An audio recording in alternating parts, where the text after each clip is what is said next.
Serangan teroris yang menguat kembali memunculkan wacana agar revisi Undang-Undang Terorisme segera diselesaikan. Sejumlah isu krusial, salah satunya mengenai pelibatan TNI, memang masih menuai pro dan juga kontra dalam pembahasan di parlemen. Rentetan aksi teror yang kembali terjadi di Indonesia menegaskan revisi Undang-Undang Terorisme perlu segera diselesaikan. Pembahasan RUU tersebut memang masih diperdebatkan sejumlah fraksi, terutama terkait isu perlu tidaknya TNI dilibatkan dalam pemberantasan terorisme. Salah satu draft terkait pelibatan TNI berasal dari pemerintah.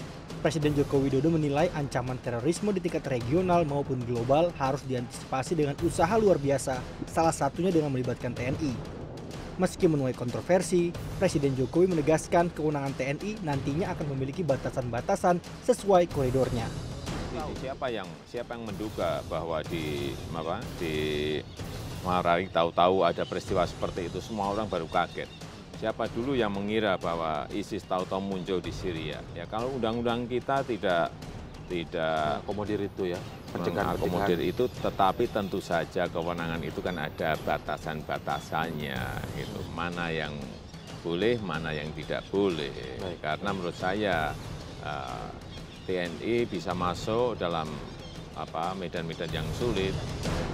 Wacana pelibatan TNI dalam pemberantasan terorisme ditentang sejumlah pihak. Menurut peneliti LIPI Hermawan Sulistyo, terorisme harus ditangani dalam perspektif sipil, bukan dengan cara militer. Tentara itu mesin perang. Kalau kategorinya perang, maka tidak perlu ada akuntabilitas. Nah, ranah sipil mensyaratkan akuntabilitas. Selain soal pelibatan TNI, revisi Undang-Undang Terorisme akan mengatur dengan tegas sanksi bagi warga negara Indonesia yang terlibat kelompok teroris di luar wilayah hukum Indonesia.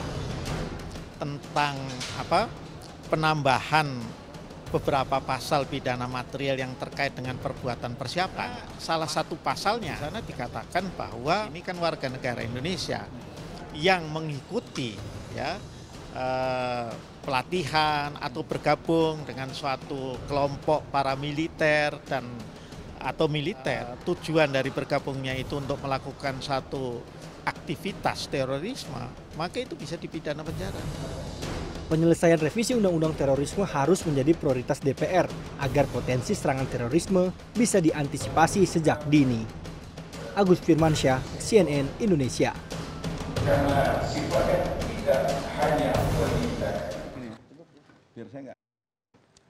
Ya, percepatan pembahasan RUU anti-terorisme diharapkan bisa membuat upaya melawan terorisme menjadi lebih efektif. Namun di sisi lain, RUU tersebut memang masih mengundang kritik dari sebagian elemen masyarakat. Pemberantasan aksi terorisme memang sebuah keniscayaan, namun pencegahan juga tidak kalah pentingnya.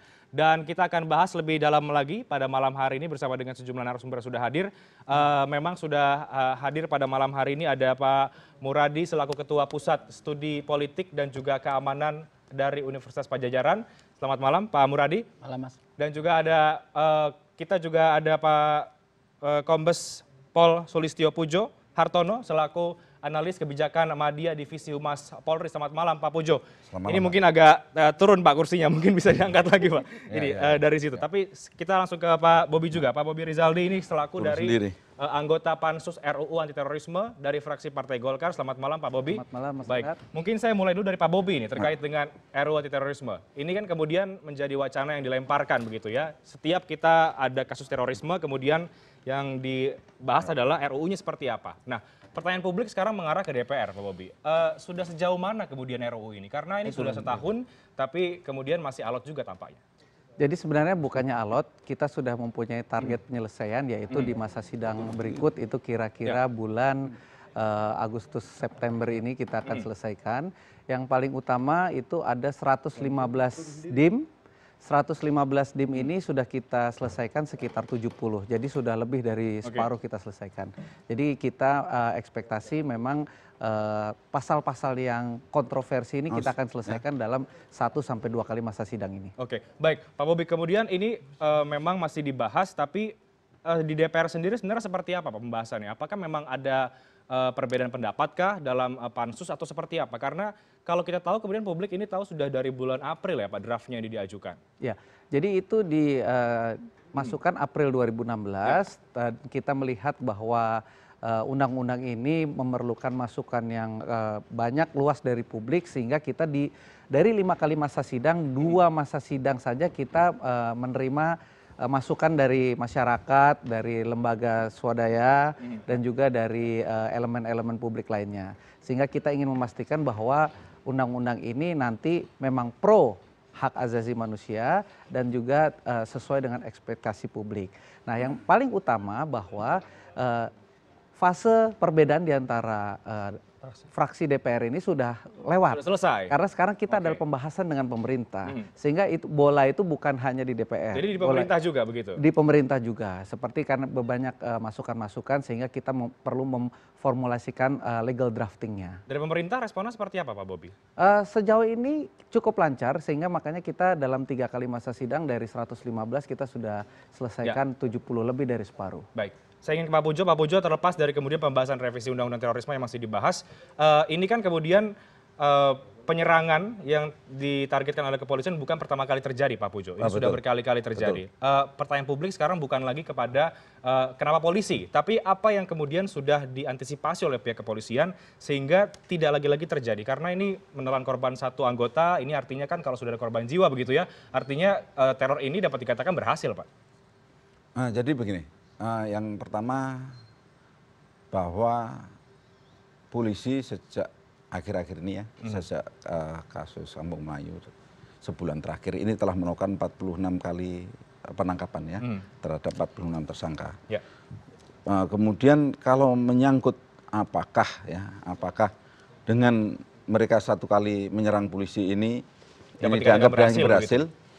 Yang pertama itu ada dua cara pandang yang berbeda bahwa polisi ini makin banyak nangkep, 1 kali tidak bisa nangkep ini kita berhasil gitu. 100 kali bisa nangkep, 1 kali nggak bisa nangkep itu 1 berhasil. Tapi kalau teroris mereka bisa melakukan 1 kali berhasil dan 100 kali gagal, buat mereka berhasil. Ini ada 2 sisi pandang yang berbeda. Tergantung siapa yang melihat ini. Iya betul.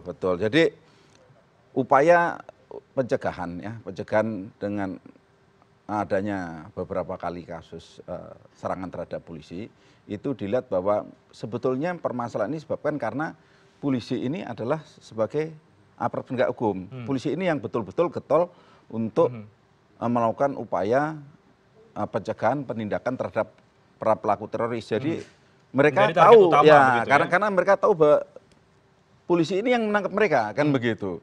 Dan tidak hanya di Indonesia yang disasar oleh para pelaku teroris itu di Pakistan, di Mesir, ya, kemudian beberapa negara lain. Ini aparat keamanan ini memang disasar karena mereka ini yang melakukan upaya penegakan hukum terhadap. Nah, upaya dari pihak kepolisian kemudian untuk bisa mengurangi serangan-serangan ini yang menyerang pihak kepolisian seperti apa? Untuk terutama ini anggota kan yang diserang, apalagi yang di Sumatera Utara ini, Pak Pujo, Mapolda loh ini. Betul. Jadi gini, jadi ada tiga cara pendekatan. Yang pertama adalah pendekatan preemptif ya, preemptif proaktif. Kita melakukan upaya jauh dini kita untuk melakukan pencegahan terhadap terjadinya kasus teroris dengan melakukan berbagai upaya dengan menggerakkan semua stakeholder yang ada, kan begitu. Kemudian 2 upaya defensif ini dengan melakukan pengamanan terhadap anggota kita, kemudian Mako Polri, kemudian lokasi-lokasi yang memungkinkan untuk terjadinya serangan. Yang ketiga adalah upaya represi proaktif. Jadi kita terus-menerus melakukan upaya mencari para pelaku teroris, mengembangkan para jaringan yang telah ada dimiliki oleh Polri, kemudian melakukan penangkapan terhadap mereka terus-menerus begitu. Ini sebelum mereka melakukan terorisme sudah kita tangkap. Sebelum melakukan terorisme, memang disinilah timing yang bagaimana kita bisa menangkap pelaku teroris, karena kalau menangkap tidak ada barang bukti ada di tangan kan tidak bisa ditahan. Kan jadi begitu. Revisi Undang-Undang Terorisme juga menjadi penting nanti. Ya penting sekali karena di situ bisa kita memberikan tambahan waktu, tambahan cara sehingga kita bisa lebih dini melakukan upaya penindakan terhadap terorisme. Baik, Pak Muradi, bagaimana dari pandangan Anda ini? Ada aksi terorisme yang lagi-lagi menyerang kepolisian, kemudian kita juga masih dibenturkan dengan adanya revisi undang-undang terorisme yang masih juga belum ada kata sepakat begitu, dilegalkan lah katakan begitu. Bagaimana pendapat Anda? Yang pertama, jangan dilihat hanya pada korbannya atau sasaran, bukan polisi hanya simbol. Ini akan menyasar ke banyak tempat, ke banyak pihak dan sebagainya. Jadi memang ini jangan dikerucutkan hanya targetnya polisi. Ya. Polisinya hanya kemudian simbolik untuk kemudian mereka mengatakan bahwa kita sedang melakukan teror dan sebagainya. Jadi saya ingin katakan bahwa ketika Mapolda Sumatera Utara diserang, Jawa Tengah juga dilakukan dan kemudian di Banten dan sebagainya, itu adalah bagian dari mereka mengatakan bahwa ada teror bukan hanya pada polisi tapi juga pada publik. Itu yang pertama. Yang kedua, saya ingin katakan bahwa perlu cepat. RU ini nggak boleh kemudian juga lamban. Katakanlah misalnya kalau kita merasa bahwa polisi sekarang agak kerepotan, saya paham betul. Kenapa? Karena kalau kita baca Undang-Undang 2003 kan memang selama kita nggak melakukan tindakan yang sifatnya mengarah kepada aksi teror, mereka nggak bisa melakukan penangkapan. Nah, proses itu yang saya pikir perlu juga dilakukan. Tadi ada sebutkan Pak Puji, ada preemptif, preventif, dan kemudian penegakan hukum dan sebagainya. Nah, untuk yang preemptif ini kan kemudian juga masih menimbulkan perdebatan ya Pak Bobi, apalagi di masyarakat ini ada kemudian dikatakan melanggar HAM lah dan lain sebagainya. Bagaimana Anda melihatnya? Ya, pilihannya memang dua. Saya pikir perdebatan dengan Pak Bobi kita dulu di FGD awal-awal. Sudah pernah membahas ini ya? Sudah. Jadi memang dilema kali gini, problematika distinction kemudian wajib lapor dan sebagainya nanti orang yang pernah dianggap punya potensi melakukan teror adalah bagian dari langkah negara untuk melindungi seluruh wilayah atau seluruh segenap tumpah dari Indonesia. Di situ yang saya pikir juga perlu dikedepankan, karena memang tidak bisa juga misalnya mengatakan bahwa seolah-olah terjadi pelanggaran HAM. Karena tuh apapun impact dari tindakan teror itu juga melanggar sisi kemanusiaan juga.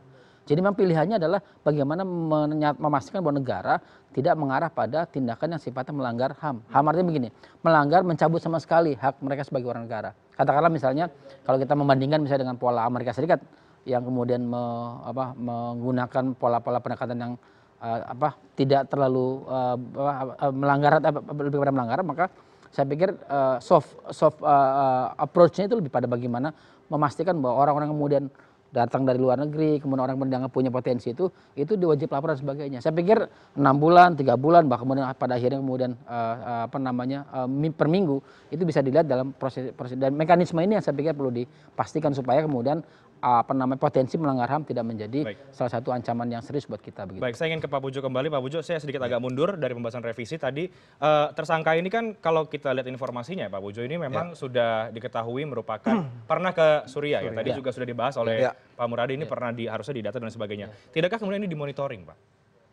Kita berusaha memonitor ya lebih dari 600. Ini di rumahnya bahkan ada bendera yang berbau ISIS. Jadi tersangka SP juga setelah sampai Suriah nanti akan dilakukan pengecekan ulang apa benar yang bersangkutan sampai Suriah atau baru ya betul itu yang bersangkutan itu sekitar 9 bulan ya kalau nggak salah itu berada di luar negeri. Ada data perjalanan kita sudah dilakukan pengecekan. Tapi apakah sudah bisa masuk atau tidak ini kan perlu berbicara. Tapi yang perlu dicermati bukan bisa masuk atau tidaknya, tetapi terlihat jelas bahwa yang bersangkutan ini sudah sangat radikal kan begitu kan, ternyata yang bersangkutan ini tidak hanya sekedar hendak berperang di Suriah untuk membela ideologinya, tetapi juga membawa ideologi kekerasan ini ke tanah air sendiri kan itu dan menyerang polisi dan itu menjadi concern kita begitu. Jadi memang ini sebenarnya sudah tahu belum sih Pak bahwa orang ini tinggal di situ begitu ya, dengan memang ada unsur-unsur ISIS yang sudah dicurigai, atau memang ya lagi-lagi ini tidak bisa terdeteksi? Jadi kita data returnees kemudian orang yang berangkat ini memang dilakukan pendeteksian oleh negara, tetapi kan tidak selama apa yang mereka dilakukan di luar negeri ini kan tidak bisa kita langsung bawa ke sini kan, undang-undangnya belum ada kan begitu, dia berperang di luar negeri, tapi yang ada di sini adalah jika mereka melakukan pidana, dalam arti melakukan tindak pidana teroris baru melakukan penangkapan dan yang bersangkutan ini tidak membuat bom, kan begitu. Yang bersangkutan tidak membawa eksplosif, tetapi membawa pisau. Nah, ini memang modus-modus seperti ini dengan yang sangat yang dulu kita banyak berpikir bahwa teroris itu bom, memakai apa kan gitu. Tetapi sekarang memakai pisau pun menjadi karena menggunakan segala cara begitu, asalkan bisa melakukan penyerangan. Ya, itu yang all the means dipakai, itu yang kita yang harus sangat waspada bahwa karena di negara-negara lain juga tidak hanya pisau, juga mereka memakai berbagai alat yang ada, pakai mobil dan lain-lain, itu bisa juga menjadi copycat ditiru ke Indonesia. Baik, Pak Bobi, ini kemudian juga menjadi pertanyaan banyak pihak ketika masalah dari revisi Undang-Undang Terorisme ini sebenarnya lebih banyak dipersoalkan, perdebatkan mengenai pelibatan TNI kemudian dengan Polri, bagaimana pembagiannya dan lain sebagainya. Ini mungkin bisa Anda jawab nanti seperti apa, Pak? Sebenarnya pembagian tugas ya nantinya ketika memang sudah disahkan, mana yang kemudian menjadi domain dari TNI, mana yang kemudian menjadi domain dari Polri. Tapi coba ditahan dulu Pak Bobi jawabannya, kita akan kembali usai jeda berikut. Tetaplah bersama kami di Prime News karena kami akan segera kembali.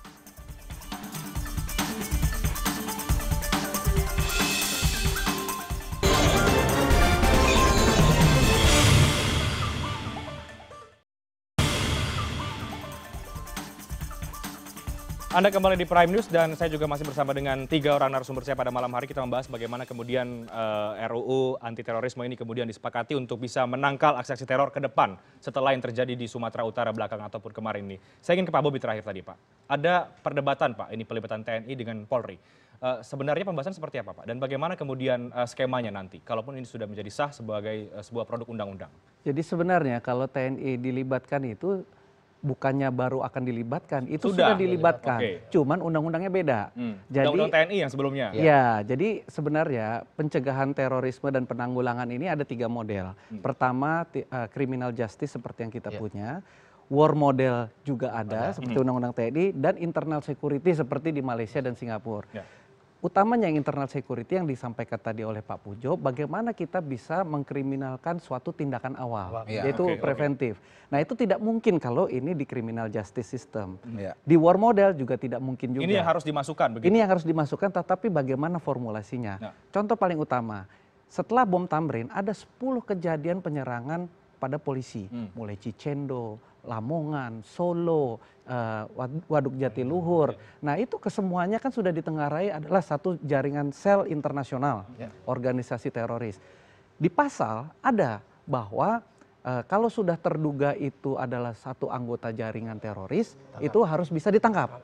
Nah, perdebatan DPR dengan pemerintah, oke, kita setuju itu. Tapi siapa yang menentukan organisasi itu? Apakah polisi sendiri atau aparat penegak hukum atau institusi luar negeri atau kita bersama? Nah, jadi perdebatannya sudah sangat-sangat teknis. Secara prinsip sudah tidak ada lagi sebenarnya masalah TNI terlibat atau ada. Mereka sudah terlibat. Jadi siapa leading sektornya begitu maksudnya atau seperti Sektor dan legal drafting. Karena kita tidak ingin membuat suatu undang-undang yang overlap. Nah, yang diinginkan oleh Pansus seperti apa? Ya terus terang kita justru menunggu dari pemerintah mau formulasi seperti apa. Kalau TNI terlibat, TNI sudah terlibat. Di dalam undang-undang itu sudah jelas pasal 7 ayat 2. Ini ada criminal justice, tinggal bagaimana mengkoordinasikannya. Itu yang kita ingin tanya. Apakah DPR yang mikirin atau pemerintah yang memberikan formulasinya. Nah, ini legal drafting. Seperti contoh tadi penetapan organisasi teroris. Siapa yang menentukan? Kalau organisasi terorisnya berafiliasi dengan luar negeri berarti sudah transnasional. Itu adalah di luar jurisdiksi penegak hukum. Berarti itu ada makar. Nah, kalau makar itu siapa? Nah, lantas tekniknya yang disampaikan tadi Pak Pujo. Kalau makar ada okupasi wilayah seperti di Filipina, itu ISIS. Nah, masa di sini kita mau bilang itu ISIS kalau menyerangnya pakai bom panci atau pisau. Jadi dari level ancaman saja itu kita semua harus menyamakan persepsi dulu. Baik Pak Bobi, sebagai kemudian pembuat undang-undangnya, tidakkah kemudian misalnya Pansus juga memberikan atau berkomunikasi dengan pemerintah ini agar lebih cepat begitu kan? Siapa yang kemudian ini yang tadi diinginkan, leadingnya sih siapa ini, leading sektornya ini? Ya, sebaiknya sebagai informasi begitu misalnya untuk masukan lah katakan dari Pansus. Jadi sebagai fraksi pendukung pemerintah, kita jelas bahwa kalau ini undang-undangnya dalam ranah tindak pidana teroris, itu harus di aparat penegak hukum dan semuanya itu harus lewat due process of law. Nah, sekarang bagaimana mengkoordinasikan dengan undang-undang yang udah ada? Contohnya setelah tahun 2003 ada undang-undang TNI. 2012 ada undang-undang intelijen di mana BIN di situ adalah sebagai koordinator intelijen. Lantas ada juga Perpres mengenai BNPT, lembaga yang mengkoordinir assessment. Nah, semua ini kan tidak ada di dalam usulan pemerintah di bulan April 2016. Jadi aparat penegak hukum ini yang dimaksud mungkin lebih dikerucutkan Polri begitu atau? Ya, kita yang ingin memastikan kepada pemerintah tuh maunya bagaimana. Karena yang disampaikan di April 2016 ini hanya urusan di criminal justice, yaitu di aparat penegak hukum, koordinasi kejaksaan, polisi, kementerian dan segala macam. Nah, kalau ada yang lain, di mana BIN, di mana BNPT, di mana sistem peradilan anak, karena di situ disebutkan kalau terorisme melibatkan anak, apakah ini mengacu pada undang-undang sistem peradilan anak. Jadi yang lama itu adalah harmonisasi dan sinkronisasi dengan undang-undang yang relevan dengan undang-undang tersebut. Baik, Pak Muradi, baiknya seperti apa ini Pak kemudian jika tadi ada dari Pak Bobi juga mengatakan ini sebenarnya sih bukan masalah TNI terlibat atau tidak lagi, tapi ini sudah lebih one step ahead begitu. Teknis. Lebih teknis lagi. Baiknya seperti apa Pak? Iya, pertama memang harus ditegaskan bahwa saya nyebutnya ada 3 perspektif ya. Tadi perspektif penegakan hukum, perspektif war tadi national security threat, dan juga saya nyebutnya mix ya. Model kayak di Marawi itu mix. Ada polisi, ada tentara di dalamnya. Nah, ada okupasi dan sebagainya. Tapi kalau hari ini saya setuju dengan Pak Bobi bahwa pemerintah harus menegaskan bahwa di mana sebenarnya ancaman terorisme itu sendiri. Kalau sampai hari ini saya melihatnya dengan pola, maka kemudian lebih pada penegakan hukum daripada criminal justice system. Di mana kemudian aparat keamanan dalam konteks penegak hukum misalnya polisi dan sebagainya sebagai leading sektor. Itu dulu poin pertama. Baru kemudian kita bicara soal koordinasi. Nah, koordinasi memang saya setuju bahwa memang ada beberapa, bukan kerumitan sebenarnya, lebih pada soal bagaimana membagi habis supaya kemudian tidak lagi terjadi problem. Sama seperti misalnya perdebatan soal teroris anak. Saya menganggap bahwa memang tidak bisa kemudian dikeranjang dengan sampah, dikeranjang satu keranjang dalam sampah yang sama dengan teroris yang memang secara usia lebih dewasa gitu. Nah, yang kedua misalnya soal penganggaran terorisme. Kita ada undang-undang Pak Bobi itu kan, tapi itu problemnya kan itu nggak bisa sendiri. Saya berulang kali mengingat teman-teman di DPR bahwa dia harus dimasukkan supaya satu irama yang sama. Yang ketiga misalnya soal posisi BNPT. BNPT ini kan unik sebenarnya. Saya selalu bilang bahwa merasa bahwa BNPT itu sebenarnya pekerjaan utama cuma 2. Satunya bonus. Pertama itu adalah soal koordinasi, kedua pembuatan strategi. 2 ini sebenarnya harusnya dikerjakan oleh BNPT. Nah, yang baru ketiga adalah tadi proses penegakan hukum dengan operasi-operasi kecil, strategi dan sebagainya. Justru ini yang lebih besar. Saya sebenarnya agak keberatan. Kenapa? Karena ini menjadi tumbang tindih. Kalau kita lihat misalnya Pak Bobi di lapangan gitu, misalnya sekarang ada misalnya FKPT. Loh, sudah ada Babin Kamtimas, sudah Babinsa, sudah ada FKDM, mau ngapain ada FKPT? Artinya maksud saya ini yang kemudian dalam konteks pemberantasan terorisme tidak komprehensif. Dia berdiri sendiri seolah kemudian punya organisasi sendiri. Nah, saya setuju bahwa ini harus kemudian dimasukkan dalam undang-undang yang sama. Nah, yang keempat soal ada TNI. Saya setuju bahwa TNI sudah harus kemudian masuk di dalamnya dengan asumsi bahwa iramanya ada irama yang konsep penegakan hukum, bukan pada konteks ancaman keamanan nasional. Yang mana kemudian TNI bisa dilakukan kalau memang dia sudah dapat persetujuan dari presiden atau pemerintah. Nah, konteks-konteks seperti ini yang saya pikir perlu juga ditegaskan. Dan saya ingin katakan bahwa Pak Pujo ya, ini bukan problem polisi. Ini problem seluruh bangsa. Hanya kebetulan misalnya leading sektor polisi. Jadi kalau yang diserang polisi jangan merasa bahwa ini urusan polisi. Tidak. Jadi memang baiknya adalah leading sektornya ada tetap dari Polri. Ya, sampai hari ini negara tidak merubah. Negara masih perspektifnya belum pada level yang ancaman keamanan nasional. Saya anggap misalnya gini, kalau di Marawi misalnya ada langkah yang sama kan pola yang mau dipakai di sini misalnya. Dulu kita 2003-2004 Poso. Tapi kan tidak seheroik Marawi karena tidak sampai okupasi wilayah, hanya beberapa suburb ya, kecamatan yang kemudian dia kuasai. Kampung. Artinya maksud saya tidak dalam posisi yang terlalu advance juga kalau kemudian misalnya melibatkan keseluruhan aktor tanpa kemudian ada leading sektornya. Saya ingin ingatkan bahwa sampai hari ini negara harus menegaskan dulu mau di mana. Kalau sampai hari ini saya pikir kalau itu yang belum ada dari Anda lihat. Sudah ada di undang di RUU itu sudah ada, hanya memang ada kemudian mau diselipkan supaya kemudian iramanya sama. Tadi soal pengadilan anak, soal pendanaan terorisme, Pak Muradi, dan sebagainya. baik sedikit ini. Kemudian Ya. ada juga pihak-pihak yang menyatakan bahwa buat apa lagi TNI diterlibatkan karena kan sudah ada Undang-Undang TNI begitu, misalnya pasal 7 ayat 2 dan 3 Undang-Undang TNI nomor 34 bahwa di situ tegas bahwa TNI juga terlibat. Harusnya kan juga Presiden bisa sebagai paling tertinggi untuk bisa memerintahkan. Di Undang-Undang 15 2003 sebelum nanti itu kan sudah jelas bahwa adalah komponen pendukung. Oke, komponen pendukung ya. Nah, komponen pendukung adalah apa? Dia sudah terlibat dari awal. Ya. Dalam konteks misalnya soal preemptif dan preventif, dalam bahasa yang paling umum, pencegahan ada Babinsa.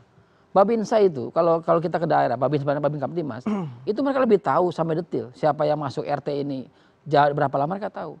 Itu yang digunakan dan sampai hari ini bisa dimanfaatkan oleh teman-teman polisi. Babinsa dan Babin Kamtibmas. Artinya sebenarnya itu fungsi pertama, fungsi adalah fungsi intelijen. Intelijen teman-teman BAIS dan sebagainya sudah digunakan juga oleh teman-teman TNI Polri. Dalam konteks misalnya undang-undang intelijen negara di mana kemudian posisi BIN sebagai koordinator dari Kominda tadi gitu, Kominda dan Kominfo seperti itu. Baik, Pak Pujo, bagaimana kemudian jika nanti memang akhirnya rancangan undang-undang ini kemudian leading sektornya adalah pihak kepolisian. Saya ingat betul bahwa Pak Kapolri ya, Pak Tito juga sempat mengatakan bahwa ya siap begitu, memang harus TNI ini masuk ke dalam revisi undang-undang terorisme dan juga masuk ke dalam pelibatan aksi-aksi terorisme di tanah air. Kalau kemudian ini memang di Polri begitu ya sebagai leading sektornya, bagaimana kemudian pihak kepolisian? Ya, yang pertama kita harus jelas bahwa ini sekarang nih dunia ini kan sudah bukan kayak zaman dulu lagi. Sekarang nih HAM itu selalu mengemuka dalam semua tindakan masyarakat kita. Sekarang ini sudah namanya civil society. Ya. Dan artinya bahwa segala tindakan kita ini harus memiliki payung hukum yang jelas. Sementara ini ada game jelas di dunia internasional bahwa masyarakat sipil itu dia harus dihadapkan dengan sistem hukum, bukan dengan kecuali kalau ada contohnya insurgensi seperti di Marawi dan lain-lain. Tapi kalau memang teroris, ini kan harus kembalinya ke sistem hukum. Jelas sekali karena sistem hukum dalam penegakan hukum, artinya dalam arti adalah criminal justice system. Kan begitu. TNI membantu kepolisian. Dan itu dari Bang Muradi tadi menyatakan bahwa sudah sejak lama memang sudah membantu, memang gitu. Nah, kalau memang akan ada pergerakan posisi yang berlebih ini tentu saja harus ada betul-betul concern, jangan sampai melewati. Kalau melewati nanti kan kembalinya ke kepolisian lagi. Bagaimana cara menegakkan hukumnya, kan begitu. Butuh ditangkap sama orang lain, cara menegakkan hukumnya. Kemudian proses olah TKP-nya bagaimana dan lain-lain. Karena semuanya begitu kita menangkap teroris harus dibawa ke sidang, tidak boleh melakukan namanya upaya-upaya pelanggaran HAM yang berlebihan sehingga tidak bisa dibawa ke ranah penegakan hukum. Baik, Pak Pujo, Pak Muradi dan juga Pak Bobi, nanti kita akan bahas lebih detail lagi sebenarnya pasal-pasal mana yang kemudian masih menjadi perdebatan dan juga oleh masyarakat begitu ya, ingin tahu juga. Kita akan lebih detail lagi, kita lihat bagaimana sebenarnya perdebatan yang terjadi dan saya ingin tahu juga pendapat dari masing-masing Anda untuk terhadap sejumlah pasal yang kemudian ini masih menjadi perdebatan lah katakan begitu. Kita akan kembali usai jeda, tetaplah bersama kami di Prime News karena kami akan segera kembali sesaat ini. Ada kembali di Prime News dan untuk lebih detail lagi tadi kita terhenti dengan pembahasan Pak Bobi, Pak Pujo dan juga Pak Muradi terkait dengan pasal-pasal mana yang kemudian ini mungkin Pak Bobi lebih paham betul nanti nih seperti apa pasal-pasalnya yang kemudian masih menjadi perdebatan. Kita akan lihat di layar kaca Anda mungkin bisa ditampilkan pasal mana yang saat ini juga masih menjadi bahan perbincangan lah kira-kira begitu sehingga memang revisi undang-undang anti terorisme ini belum bisa disahkan sesegera mungkin. Kita lihat dalam beberapa grafik yang berikut ini mungkin ada di belakang ya? Atau oke ini Pak, ini kita mungkin bisa melihat ke arah belakang. Pak Bobi ini lebih detail mungkin ya Pak. Pasal 28 ini penyidik dapat melakukan penangkapan terhadap setiap orang yang diduga keras melakukan tindak pidana terorisme dalam waktu paling lama 30 hari. Pak Bobi, bagaimana ini kemudian? Ini sudah selesai. Ini sudah selesai. Jadi sebelum kita liburan, ini sudah selesai. Kita sebelumnya sudah, perdebatannya apa Pak? Ya ini, ada yang bilang 30 hari itu terlalu lama. Referensi-referensi di luar negeri itu ada yang cuma 12 hari. Belanda itu cuma 24 jam. Akhirnya kita semua sudah bersepakat. 30 hari? Enggak, semua fraksi sudah bersepakat berserta pemerintah. Fase pertama 14 hari dapat diperpanjang 7 hari. Oke, jadi itu 14 hari ya? Ya, dan aparat penegak hukum sudah sama-sama memutuskan bahwa dalam waktu tersebut sudah bisa membongkar dan menemukan bukti. Pak Pujo 14 hari kira-kira? Sebenarnya kurang, kan 14 tambah 7 kan cukup. 21 hari. Cukup banyak 21 cukup banyak. Daripada yang lama. Ya, kita lihat lagi nih, ini juga bisa mungkin lihat di layar kaca kalau memang di belakang tidak bisa terlihat jelas. Pasal 43A ayat 1 dalam rangka penanggulangan tindak pidana terorisme, penyidik atau penuntut umum dapat melakukan pencegahan terhadap setiap orang yang tertentu yang diduga akan melakukan tindak pidana terorisme untuk dibawa atau ditempatkan pada tempat tertentu yang menjadi wilayah hukum penyidik atau penuntut umum dalam waktu paling lama 6 bulan. Ini sudah selesaikah Pak Bobi atau masih perdebatan juga? Jadi ini kita akan membahasnya setelah Lebaran, setelah nggak puasa lagi. Jadi semoga bisa lebih Biar bisa berdebat ya. sebenarnya. Inilah ke pasal Guantanamo yang ngetop itu katanya. Oke. Apa yang menjadi kendala kemudian ini belum bisa diselesaikan? Karena kalau kami dari fraksi Partai Golkar kita ingin ini dihapus karena tidak ada satu referensi pun dalam ranah criminal justice system bahwa pengasingan itu bisa dimasuk dalam kategori pidana. Fraksi Golkar sejalan dengan ada mungkin fraksi yang lain mungkin sama juga sikapnya atau bagaimana? Saya belum karena masing-masing kan masih bisa berubah, tetapi yang pasti dari fraksi partai kami ini ingin mengajukan untuk dihapus karena merasa yang 14 plus 7 hari itu sudah cukup. Dan sampai penahanan dan total semuanya itu 210 hari kalau tidak salah itu cukup. Nah ini karena kita masih belum menemukan referensi dalam ranah tindak pidana. Pak Muradi gimana nih Pak Muradi? Ya, kalau saya memang membayangkan sebenarnya adalah bukan begini bunyinya. Bunyinya seperti apa? Pada pencegahannya. Juga nih. Oh dulu kita diskusi Pak Bobi. Ya, Pencegahannya. Pencegahannya. Pencegahannya katakanlah orang masuk datang dia wajib lapor anak 3 bulan sampai 6 bulan. Nah mungkin bahasanya tidak detail seperti ini tapi membayangkan saya adalah ini kemudian negara dalam ini pemerintah dalam misalnya katakanlah kepolisian punya kewenangan untuk kemudian mendata. Katakanlah misalnya Muradi dari Pakistan gitu kan ketemu sama ulama radikal di sana, maka kemudian Pak Pujo akan bilang merah nih Pak Muradi pulang, begitu pulang saya bisa diajak ngobrol. Nah itu biasanya ada wajib lapor. Nah nggak sampai kemudian ditahan dan kemudian ditunggu oleh penyidik sebenarnya. Tapi lebih kepada wajib lapor itu kemudian ada saya nyebut dulu kita panel ahli ya. Panel khusus yang kemudian mematakan bahwa Muradi ini memang punya kecenderungan akan melakukan teror di Indonesia. Ini sudah Anda sampaikan juga ya? Sudah waktu beberapa kali dan ya saya pikir memang saya setuju bahwa ini jadi terlalu bertele-tele dan pada akhirnya akan membuat orang kemudian menjadi kalau bahasa Pak Bobi itu tercerabut hak asasinya. Ini mazhabnya internal security pendekatannya, bukan criminal justice. Oke, kita lihat lagi kemudian ada pasal kalau saya tidak salah ada 3 atau 4 begitu ya pasal-pasal yang memang agak-agak sensitif begitu. Ini pasal 43B kebijakan dan juga strategi nasional penanggulangan tindak pidana terorisme dilaksanakan oleh Kepolisian Negara Republik Indonesia, Tentara Nasional Indonesia serta instansi pemerintah terkait sesuai dengan kewenangan masing-masing yang dikoordinasikan oleh lembaga pemerintah non-kementerian yang menyelenggarakan penanggulangan terorisme. Pak Bobi, bagaimana ini Pak? Ya, jadi itu ini yang kayaknya agak ini ya Pak? Enggak, jadi gini, sebenarnya ini sudah selesai atau belum nih? Itu belum ya? sama dengan yang tadi. Jadi justru disinilah sebenarnya anggapan bahwa TNI tidak terlibat itu udah tidak bukan isu, itu bukan isu. Tapi non kementeriannya ini siapa begitu? Nah, itu sekarang kan ada BNPT. Cuman problemnya begini, BNPT itu kan tidak ada di dalam undang-undang, satu undang-undang pun tidak ada. Dia hanya perpres. Nah, di mana kita mau memasukkannya secara legal drafting? Kan aneh. Di sini ada lembaga pemerintah non kementerian. Sedangkan BNPT itu dibentuk dari tahun 2010, diganti perpresnya sehingga selevel menteri 2012, itu tidak ada diksi dan redaksionalnya di undang-undang ini. Kalau bukan BNPT kemudian? Ya itu kita belum tahu. Dengan peraturan undang-undang kita? Belum tahu. Jadi ada fraksi yang memasukkan BNPT dalam undang-undang ini.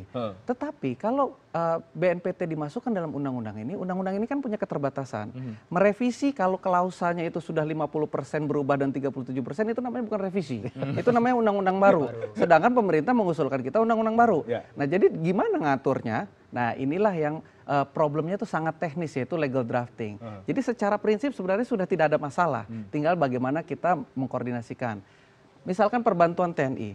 Perbantuan TNI itu sudah diatur di dalam undang-undang. Kalau di sini tahu-tahu ada wacana, tanpa perlu diatur boleh. Ya kita bisa masukkan, tapi undang-undang itu ganti dulu. Karena kalau enggak kan ini akan bertentangan terus. Nah kami dari fraksi kami menawarkan juga bahwa mekanisme tersebut harus tetap ada karena kan civil society kan tetap harus ada keputusan politik. Tetapi mungkin ada venue-venue yang ibaratnya walaupun perlu persetujuan ini udah langsung lah. Contohnya di daerah non juridiksi, misalkan di Filipina ada Sandra, udah langsung deh. Walaupun tetap harus ada tanda tangan presiden. Somalia misalkan, atau misalkan di venue di daerah kedutaan besar negara sahabat, otomatis itu otomatis. Nah, walaupun semuanya tetap memenuhi mekanisme yang tidak melanggar Undang-Undang 34 tahun 2004. Jadi untuk kasus ini sebenarnya adalah perdebatan ketika BNPT tidak ada dalam legal drafting. Masalah ya. teknis. Jadi secara prinsip kita semua hampir sama. Oke, kita udah nggak ada isu lagi TNI itu terlibat apa tidak. Tinggal bagaimana supaya kalau ini masuk, ya ini harus sama dengan semuanya. Sama dengan contohnya bagaimana memasukkan BIN sebagai koordinator intelijen negara. Di Undang-Undang Intelijen itu rapat gabungan aja itu masuk pasal undang-undang. 2 rapat itu. 2 rapat itu rapat, masuk. iya, betul. Nah sekarang kalau intelijen ini harus digunakan oleh penegak hukum untuk digunakan sebagai bahan awal, gimana masukinnya di undang-undang ini? Oke. Kita lihat lagi ayat 2-nya ya. Ini masih terkait dengan hal yang sama. Peran Tentara Nasional Indonesia sebagaimana dimaksud pada ayat 1 berfungsi memberikan bantuan kepada Kepolisian Negara Republik Indonesia. Oke, ini jelas. Sebelum ke Pak Muradi, mungkin Pak Pujo ada pendapat tidak Pak? Ini kan ya meskipun ini belum sah begitu ya dikatakan sebagai sebuah undang-undang yang akan kita pakai. Ya, ini memang kalau kita melihat pasal tadi ya draft ini pasal 43B peran TNI sebagai masuk berfungsi memberikan bantuan kepada kepolisian negara. Benar, ini memang benar jadi seperti itu. Jadi selama ini pun mulai dari situ yang bilang terbawah ya, mulai Babinsa, kemudian intelijen TNI, teritorial TNI ini memberikan informasi kepada kepolisian dan itu benar ya. Nah, kemudian kalau ada pergerakan apa yang dimaksud namanya bantuan itu bagaimana, bentuk bantuannya bagaimana, ini kan tentu saja harus nanti teknis. Intinya kepolisian masih menunggu saja begitu. Ya kalau itu nanti Pak Bobi nih. Pak Bobi nih sama teman-teman. Baik Pak Muradi, solusinya dari Anda seperti apa? Iya, yang pertama tadi soal tadi sebenarnya kan kalau di pasal sebelumnya pasal 43A itu kan memang sebenarnya itu menjadi kewenangannya teman-teman BNPT. BNPT kan saya bilang ada tiga fungsi tadi. Fungsi koordinasi, fungsi pembuatan strategi pemberantasan terorisme dan fungsi teknis lainnya. Nah yang tadi yang pasal 43A itu kan lebih fungsi BNPT. Tapi problem saya setuju dengan Pak Bobi bahwa semangatnya memang tidak ada di situ. Artinya saya membayangkan ini kalau menduga sebenarnya di masa akan datang misalnya kalau kemudian presiden pada akhirnya merubah Wantanas menjadi DKN itu, maka yang menjadi fungsi pembuatan strategi kebijakan itu di level itu. Di mana kemudian presiden kemudian memberikan meminta arahan ke polisi dan tentara dalam konteks misalnya pemberantasan terorisme yang lebih luas gitu loh. Tapi kan semangat itu kan nggak kelihatan. Makanya saya membayangkan sebenarnya pasal tersebut sudah saja ditegaskan saja bahwa memang ini adalah pemberantasan terorisme dalam proses penegakan hukum plus kemudian berdiskusi dengan teman-teman TNI. Karena kan ini ada 43B agak sedikit bukan persatuan, agak sedikit opposite ya satu sama lain ya. Satu sisi kemudian perbantuan tapi sisi kemudian juga melakukan strategi pembuatan kebijakan strategi dalam konteks pemberantasan terorisme di Indonesia. Pak Muradi singkat mungkin terakhir dari Anda. Jika kemudian revisi ini masih mandek ya, kita kan ini targetnya bulan Oktober itu ya Pak Bobi, tapi kan kemudian nanti masih ada waktu lagi kemudian setelah itu. Jika revisi ini misalnya masih mandek, apa kemudian solusinya? Harus seperti apa kita ini untuk menghadapi terorisme? Karena aksi teror kan tidak bisa menunggu waktu. Ya kalau saya membayangkan memang ketika September akhir belum selesai Pak Bobi, itu harus kemudian lewat Perpu. Dengan asumsi pemerintah lagi. Iya, dengan asumsi bahwa pemerintah butuh payung yang lebih strategis dan lebih clear supaya mereka bisa memberikan kepastian aman bagi warga negara, bukan cuma polisi Pak, tapi warga negara secara keseluruhan begitu. Baik, sebelum ke Pak Pujo, Pak Bobi mungkin terakhir dari Anda bagaimana ini ke depan pembahasan ini kemudian masyarakat menunggu juga karena aksi teror tidak bisa dibendung lagi, apalagi kalau kita bicara ISIS sudah sampai di Filipina ini Pak. Jadi memang kalau melihat sejarahnya undang-undang ini pun dulunya Perpu juga. Di 2002 itu Perpunya sampai dua kali sampai dibatalkan oleh yang satu oleh MK. Jadi kalau kami berpendapat ya ini adalah kita dengan pemerintah, bukan lagi hanya di fraksi-fraksi DPR. Hanya kami ingin mengingatkan bahwa undang-undang ini bila diharmonisasi dan sinkronisasi dengan undang-undang lain itu harus sama. Paling gampang begini saja, dalam pemidanaan untuk memberikan hukuman kepada teroris. Bagaimana kita mau mengatakan di sini bahwa teroris ini harus dihukum sekian, sedangkan KUHP-nya sendiri belum selesai. Apakah teroris itu dimasukkan KUHP seperti atau sendiri seperti narkoba dengan korupsi? Jadi kita kalau mau merefer ke undang-undang KUHP pidana, ini undang-undang pidana tapi KUHP-nya aja masih dalam proses. Nah, pemerintah harus juga memastikan apakah undang-undang ini menjadi lex spesialis yang mengatur undang-undang lainnya atau undang-undang ini harus disinkronkan dengan undang-undang lain. Itu adalah prinsip utama yang harus kita samakan persepsi dengan pemerintah. Baik, Pak Bobi terakhir, targetnya bulan Oktober, apakah selesai kira-kira bulan Oktober, Pak? Optimis, Pak. Ya optimis Pak. Harus dong. Harus selesai ya? Harus. Baik, Pak Pujo, mungkin terakhir penutup dari Anda. Ini kita sambil menunggu revisi Undang-Undang Terorisme, kemudian juga polisi kan tidak boleh lengah ya Pak, untuk kemudian menangkal aksi teror. Setelah kejadian kemarin, tentu apa kemudian evaluasi dari pihak Polri terkait dengan terorisme di Indonesia ini dan mengantisipasinya ke depan seperti apa? Tentu saja kalau kita harus mengevaluasi bahwa anggota memang harus lebih waspada ya, bahwa kita harus berkaca bahwa banyak kasus yang terjadi kepada kepolisian, mulai dari kasus dulu pengeboman di masjid di Cirebon, kemudian ada yang di Surakarta dan beberapa wilayah lain, itu memang polisi sebagai target karena kita yang bekerja. Oleh karena itu Kapolri, Pak Tito telah menginstruksikan kepada seluruh jajaran wilayah untuk lebih berhati-hati, kemudian pengamanan markas ditinjau kembali, kemudian sistem pengamanan CCTV-nya bagaimana, apa kontrolnya hidup terus-menerus bagaimana. Kemudian buat anggota yang beroperasi di lapangan harus dilakukan body system. Walaupun secara umumnya polisi ini adalah single fighter, khususnya reserse. Ya, tetapi kalau harus bertugas, khususnya yang uniform polis ini harus body system, khususnya di lalu lintas, aparat dan lain-lain. Sehingga jika terjadi apa-apa bisa saling membantu. Begitu. Baik, terima kasih. Kombes Pol Sulistyo Pujo Hartono, analis kebijakan Madya Divisi Humas Polri. Terima kasih Pak Pujo. Terima kasih Pak Muradi, Ketua Pusat Studi Politik dan juga Keamanan Unpad. Terima kasih Pak Muradi dan juga terima kasih Pak Bobi Rizaldi, anggota Pansus RUU Anti Terorisme dari fraksi Partai Golkar. Kita akan tunggu nanti seperti apa DPR juga pemerintah bisa menyelesaikan revisi Undang-Undang Terorisme ini. Terima kasih Bapak-Bapak sekalian. Dan CNN Indonesia Prime News akan segera kembali usai jeda berikut. Tetaplah bersama kami.